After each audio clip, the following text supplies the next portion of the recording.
মেয়েকে তিলে তিলে ক্ষয় করেছে। আলবির মা আমার তিলে তিলে আমার মেয়েকে ক্ষয় করেছে। এই একটা লাইনে ঢাকা পড়ে গেল 15 বছরের দাম্পত্য জীবন, একটা শিশুর ভবিষ্যৎ আর একজন স্ট্রং নারীর পুরো জীবন।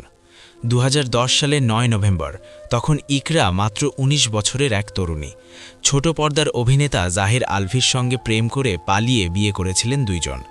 ভালোবাসার জয় হলো, তারপর শুরু হলো একটা সুন্দর সংসার। ছেলের নাম রাখলেন রিজিক। 15 বছর কেটে গেল, সবাই ভাবল অনেক সুখী পরিবার তারা, কিন্তু কেউ জানত না এই সংসারের ভেতরেই কি ভয়ঙ্কর ঝড় বইছে। শনিবার দুপুর 1:30টার দিকে মিরপুর DOHS-এর একটি ফ্ল্যাটে গলায় ওড়না পেঁচিয়ে ঝুলছিল ইকরার দেহ।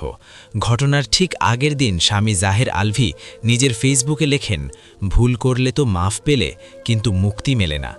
ইকরা সেই পোস্টে মন্তব্য করলেন, অভিনন্দন, ভুল করলে মাফও মেলে না, মুক্তিও মেলে না। ভুল স্বীকার করতে পারলা আমিন, আমার আমিকে মুক্ত করে দিলাম, আবার কাটছ কেন?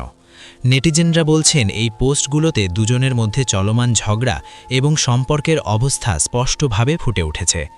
একই সঙ্গে ইকরা লেখেন, একজন মানুষের পুরো জীবন ধ্বংস করে দেওয়া যায়, কেরিয়ার, সম্পর্ক, সম্মান, ভবিষ্যৎ, সব কিছু। একই দিন ইকরা আরেকটা আক্ষেপ ভরা পোস্টে লেখেন, এই কথাটার মানে খুব সরল কিন্তু তীব্র। কেউ একজন আরেকজনের পুরো জীবন নষ্ট করে দিয়েছে, কেরিয়ার, সম্পর্ক, সম্মান, ভবিষ্যৎ, সব কিছু। এদিকে নেপালে সহকর্মী ইফাত তিথির সঙ্গে একটি ছবি পোস্ট করে আলভির জন্মদিনের শুভেচ্ছা জানানোর ঘটনাও আলোচনায় এসেছে। সামাজিক মাধ্যমে কেউ কেউ তো এই ঘটনাগুলোর মধ্যে যোগসূত্র খোঁজার চেষ্টা করছেন। সবাই বলছে ইকরা ছিলেন অসম্ভব স্ট্রং, যে মেয়ে অন্যদের অনুপ্রেরণা দিত, সন্তানের নিরাপত্তা নিয়ে চিন্তা করত, আজকের ইফতার পার্টির প্ল্যান করেছিল, এক আপুকে বলছিল আমি আলাদা বাসা নিয়ে থাকব, জব করব। এমন একজন মানুষ হঠাৎ এভাবে নিজেকে শেষ করে দেবে কেন?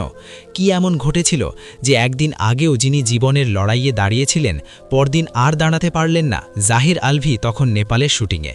খবর শুনে ফেসবুকে পোস্ট করলেন, স্বাভাবিক কণ্ঠে গোছানো ভাষায় কমেন্ট বক্স বন্ধ করে দিলেন। নেটিজেনদের চোখে এটা সন্দেহজনক। অনেকে বলছে স্বামী দেশের বাহিরে থেকে তাকে মেরে ফেলেছে যাতে দোষ না যায়। কেউ কেউ তো সরাসরি অভিযোগ করছে আলভি ইকরাকে মেরে ফেলেছে। নেটিজেনরা প্রশ্ন করছেন, কেন এমন শক্তিশালী একজন নারী নিজেই নিজের জীবন শেষ করলেন? কি সত্যি এটি দাম্পত্য ঝগড়ার পরিণতি, নাকি এর পেছনে অন্য কোনো অজানা হাত আছে?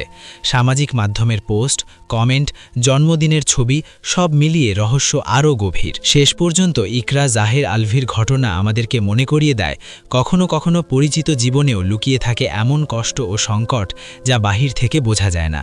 এই ঘটনা শুধু শোক নয়, সতর্কবার্তা। সমাজ, পরিবার এবং প্রিয়জনদের প্রতি দৃষ্টি রাখা অপরিহার্য। পুলিশ তদন্ত করছে, সিসিটিভি দেখা হচ্ছে, কিন্তু প্রশ্ন থেকেই যায়, এটা কি সত্যি আত্মহত্যা, নাকি কোনো পরিকল্পিত ঘটনা যার পেছনে অনেক অনেক কথা লুকানো আছে?